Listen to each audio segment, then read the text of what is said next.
Everyone, welcome back to Body Haven Soaps. My name is Darlene and I am the owner and creator of Body Haven Soaps. Today's video is going to be all about making our own whipped soap base. You may have heard of it called whipped bath butter, whipped soap base. It's a base that we use to make multiple other products such as whipped sugar scrubs, whipped salt scrubs. I use it for my shaving cream. I use it for some of my facial washes, things like that. These are videos you can look forward to seeing later on. But today we are just going to go over the whipped soap base. Okay, so this is the base that you can use and make multiple different products of it.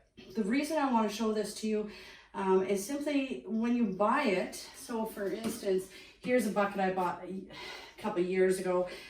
Foaming bath butter, okay, is what it was called when I purchased it. It was $31.50, and that was a couple of years ago. I don't know what it is now, but it's fairly pricey stuff, and this is for a 2-kilogram bucket. Now, the recipe I'm going to show you today, okay, it doesn't quite fill this bucket, but almost, and it's a third of the cost, so it's way more cost effective, and it's a lot easier than people think it is. So we're going to go over that recipe today, all right? So I'm just going to move my camera so that you can see a little bit better, and then we'll start measuring things out and going through the steps. All right, so I'm gonna get my gloves on. Okay, so first thing first, because this does have water in it, it is really important that we make sure everything is sanitized. Everything here, including my countertop, all of my things, my scale, the pot that I'm using, I've cleaned my bucket out and I just keep reusing that bucket for the exact same thing. I've wiped down the outside of all of my containers with the 5% bleach solution. I've made sure everything is clean. This is a water-based product, and even though we will put a preservative in it, this product we can have around and keep, so you can make a much larger batch and use this over, you know, the next month or so. If we're not careful and make sure that the product that we're making keeps clean, it can build mold and bacteria very easily, being that it has the water in it. So we want to make sure that we are in fact sanitizing everything. Okay, so that's first priority. Okay, so when you're wearing your gloves, all those types of things, to make sure that we are keeping everything sanitary. So as I said, everything has been wiped down, even the outside of my bottles. All right. So we have a bowl here. So this is the bowl I'm going to use to melt everything in. So this is the bowl that we will weigh into. Okay. All right. And it's pretty simple. I'll give you the recipe throughout the video here. So the very first thing we want to do is we want to get our liquid ingredients in there. All right. So we're going to add 292 grams of distilled water. Now, once again, it's really important that you use distilled water. Any kind of distilled or water is fine. It doesn't matter the brand. Just don't use tap water or anything. For one, it can change the properties of the product because of the different things that are in there. And second of all, we know that this is distilled clean water. It's not going to build a bacteria. Okay, so with all products that we make, because we're selling them, everything is made with distilled water. This jug is really, really full. All right, so we want 292 grams of distilled water.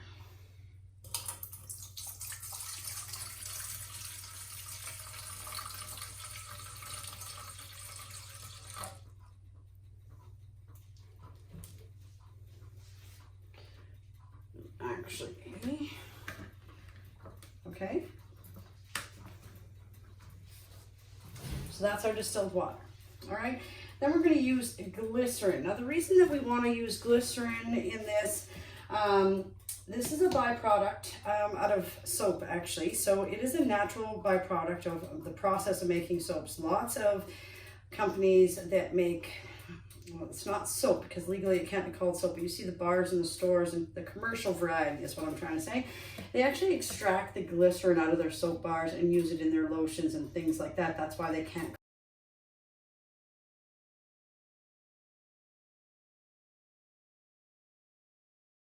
All right, so we've got this zeroed out, sorry guys. And we are going to do 355 grams of the glycerin. So 355 grams of glycerin.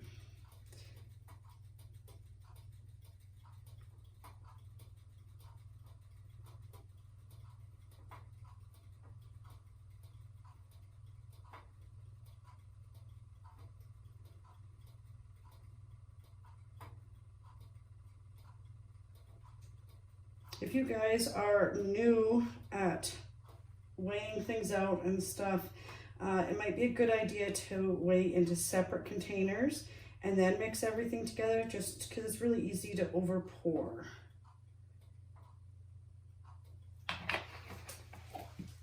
All right, and then we are going to use the cocoa betaine. This is just, it's called Bubble Up. Some companies, I believe it's Crafter's Choice, it calls it Bubble Up. And it's just a coconut surfactant. It's a very mild surfactant, 100%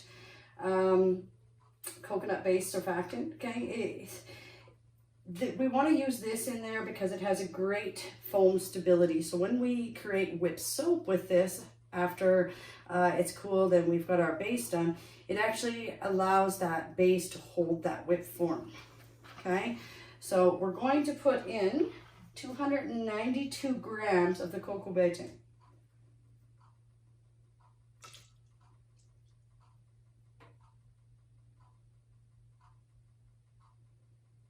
And it's a very mild surfactant, 100% coconut base. So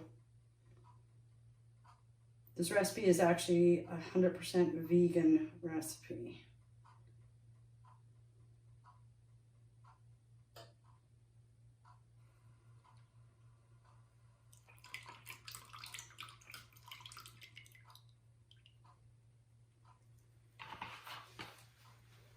Just gotta grab the other bottle here.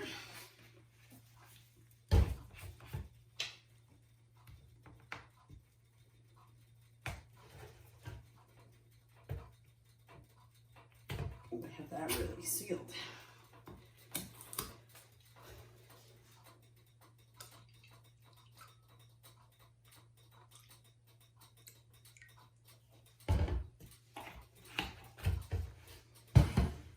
Okay, and so we've got that in there. Okay, so that is all of our liquid ingredients. Okay, so that is 292 grams of distilled water, 292 grams of cocoa betaine, and then we have our 335 grams of glycerin. That is our liquid base. Now we're going to add the stearic acid. Now I have mine, and I've wiped these tubs down as well because I knew I was going to be touching them with my gloves. Okay, so I have my stearic acid in a big tub like this because I buy huge portions of a lot of my material. So I have a bunch of tubs like this, and they seal really tight, so it works really well.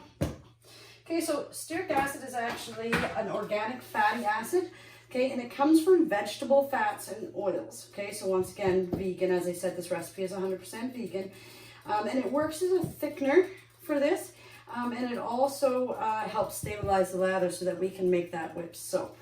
All right, so with the stearic acid, we want 74 grams.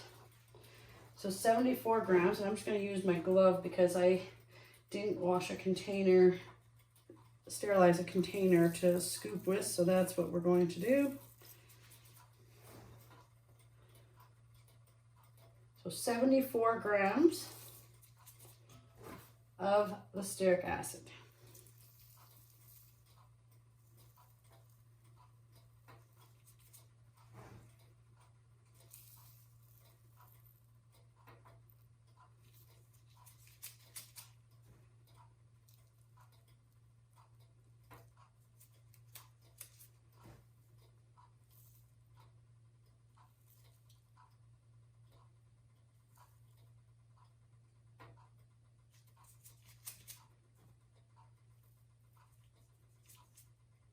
There we go. Okay, so we have that in there.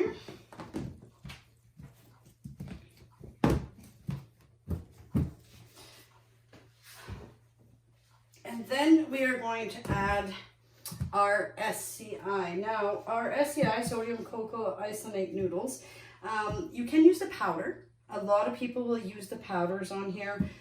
which is fine. I just don't have a lot of the powder left, so I'm using the noodles. They're both the same product. This will just take a little bit longer to melt down.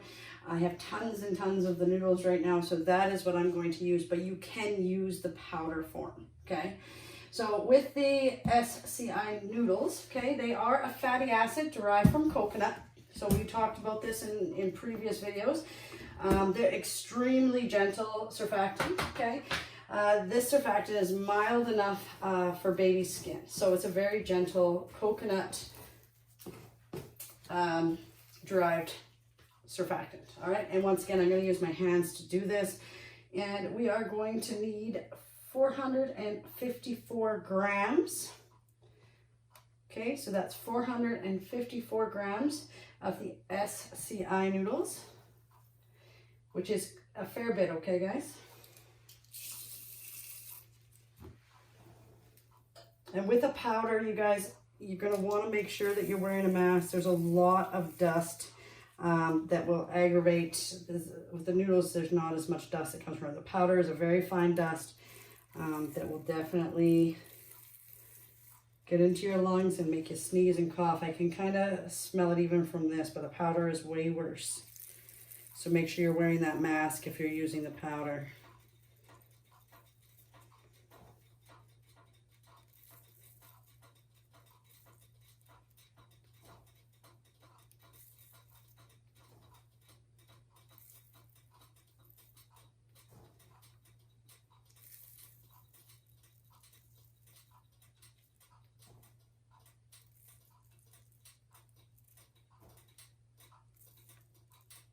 Sorry, I'm just taking my time to make sure I'm not getting too much in there. I don't want to change the batch.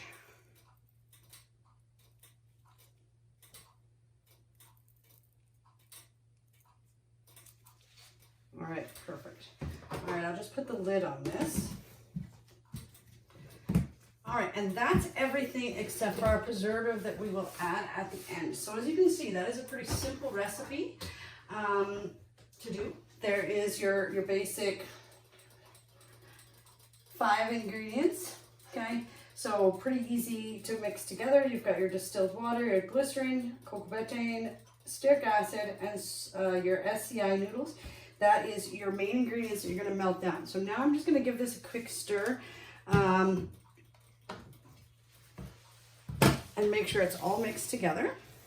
And then I'm gonna put this onto a double boiler, okay? Don't just put this onto a stove, you'll scorch it. You want to melt this down very slowly. With the noodles, you guys, it's going to take a little bit longer for me to melt this down. But you want to make sure it's all melted and blended together well. I'll show you the process as we go through it. I'll probably speed that process up on the video so you're not just sitting there watching the noodles melt. But it will take a little bit longer because I use the noodles. And that is okay. But use a double boiler so you don't scorch things. You want to do this very slow and gently, okay? And we're going to stir about every 5 minutes. So I'll go ahead and do that. I'll show you a couple of times through the melting process where we're at, and then I'll finish off the product for you. Okay, so this is about 10 minutes in. I'm not sure if you can see that it's kind of going translucent around the edges, okay? We want to stir it every now and then and make sure that these are melting and combining together. You can see, because I'm using the noodles, I have a long ways to go yet. Okay, so this with the powder is usually about 20 minutes. With the noodles, it'll take me probably about 30 minutes. So we'll just give this a good stir. At 10 minutes, I'll come back in another 10 minutes and give it another stir. But you can see that it is starting to melt and get that translucent look to it.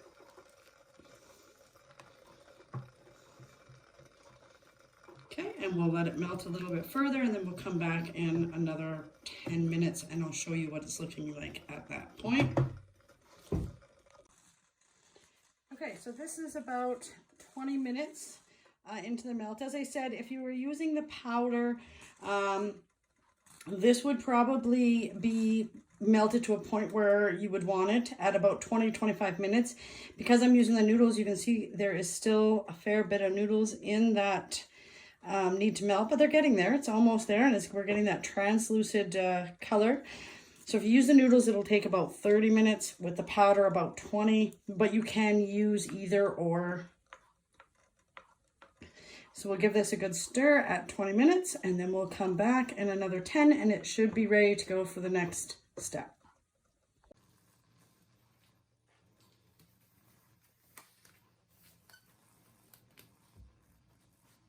Okay, so this is after 30 minutes. As you can see, it has been completely dissolved. There's no more of the white noodles left to be seen. It gets that translucid color. And that's as far as you're gonna wanna cook it. Little piece of noodle there. Okay, so we're gonna take this off the heat. See how hot this is, and we'll just move this. And I'm going to take this hot pad. All right, hopefully you can still see that. I'm just going to unplug this and move the element out of the way. Let it cool off. All right, so we're going to take this right out of the pot here. Seal it a little bit. And just set it on here. Not getting the moisture from the pot inside, it'll just get onto this mat here.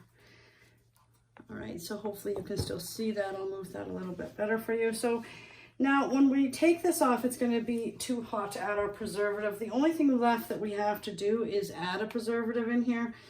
And right now this is at 167 degrees. Okay, so to add the preservative that we're going to add, we need this to get down below 122 Fahrenheit. So there's different options that you can use for your preservative. Today we are going to use the Optifin Plus, okay? I choose to use that one because it is a paraben and formaldehyde free preservative, okay? It does work best in pH levels below 6 pH. So it does work in this, but keep in mind, you guys, when you use this whipped base to make other products, and that's where you're going to put your additives in, right? Because if you're going to make it into a facial cleanser or a sugar scrub, you're going to add other properties, oils, and additives in there to bring whatever it is to that whipped soap or whipped scrub that you're trying to bring to your customers. So keep in mind that the Optimum Plus works best below 6 pH. So depending on what you're adding in it later, you may have to add more of a different type of preservative, okay? Another option that you can use that is more of a broad pH, okay, is going to be the Germall Plus. It's a very broad spectrum preservative, and it's effective in a very wide range of pH levels. So those are your options, but I would, and maybe I'll do a video later on the different preservatives, but make sure you read and you find out about your preservatives, what's in the preservatives, what pH levels they work in, and what they actually bring to, okay? So we are going to use the Optifin Plus, okay, because this is a low enough pH for that, and then depending on what you do with it later. I try and keep mine all below 6 for my scrubs, so, and like I said, I test all my pHs and stuff. All right, so we're going to use 13 grams of that preservative, but we have to wait until this comes down. So the best thing to do with this now, just so that we start to make sure that it's all incorporated and we start bringing some air into it and cooling it off, we're going to use this immersion blender. I have sanitized this previous to starting, and I'm gonna use this immersion blender. Probably take about, I don't know, 5 to 10 minutes for this to cool down. It depends. It's fairly warm here today. Right now it's already cooled down 10 degrees from just when I took it last time, so it's not going to take that long. But we're just going to, on a short burst, make sure it's all blended together. We want to get it opaque instead of the translucent before we put it into our bucket.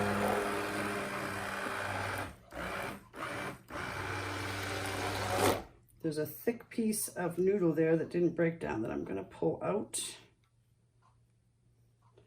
because I don't want that in my soap base.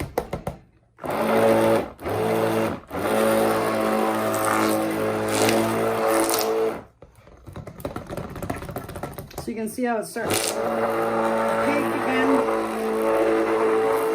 And this will go white, this will go white, just like the whip soap base that you buy.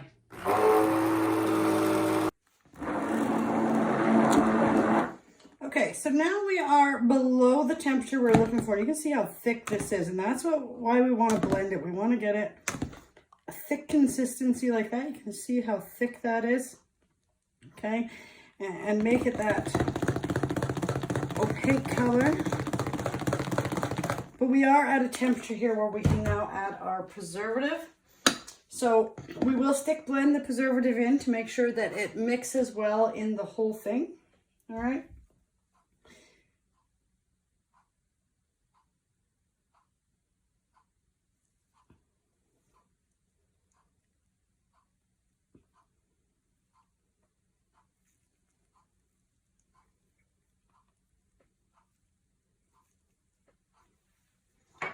Get it all in there.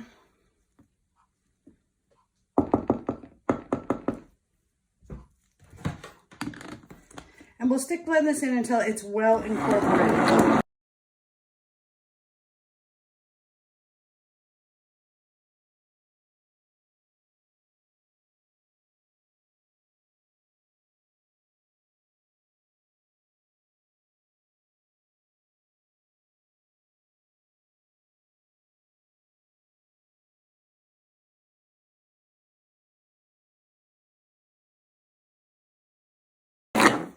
Okay, and once you're satisfied that that has been well incorporated in there, we'll just scrape everything off of here.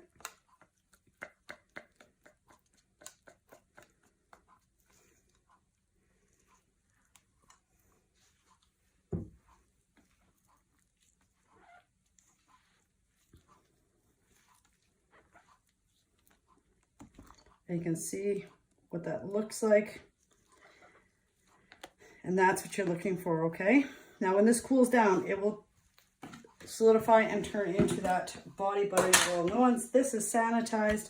It's the first bucket I ever bought, the only bucket I've ever bought, and then I learned how to make it myself, of the foaming bath butter, whipped soap base, okay, but known as both. So I continuously use this one. I will dump this into this, all right?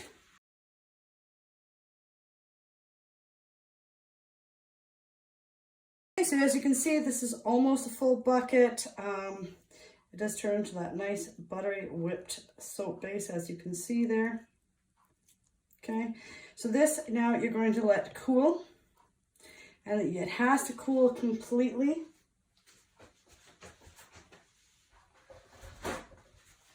So you're gonna let this cool, and you're gonna let it cool completely, okay?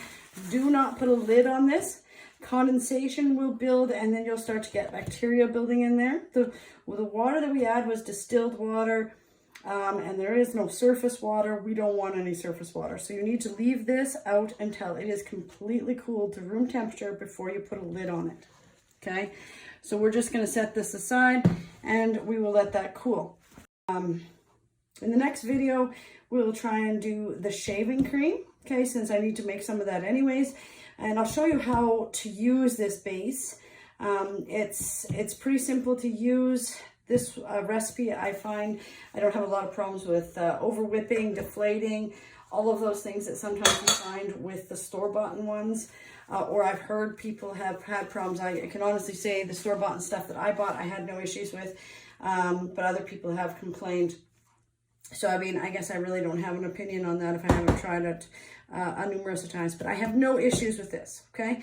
And I will show you how to use this in the next video, all right? So hopefully you got some information. If you have any questions, please ask those below. I have no problem answering your questions. If you like this video, give me a thumbs up, and don't forget to subscribe so that you're notified when new videos come out. Thank you.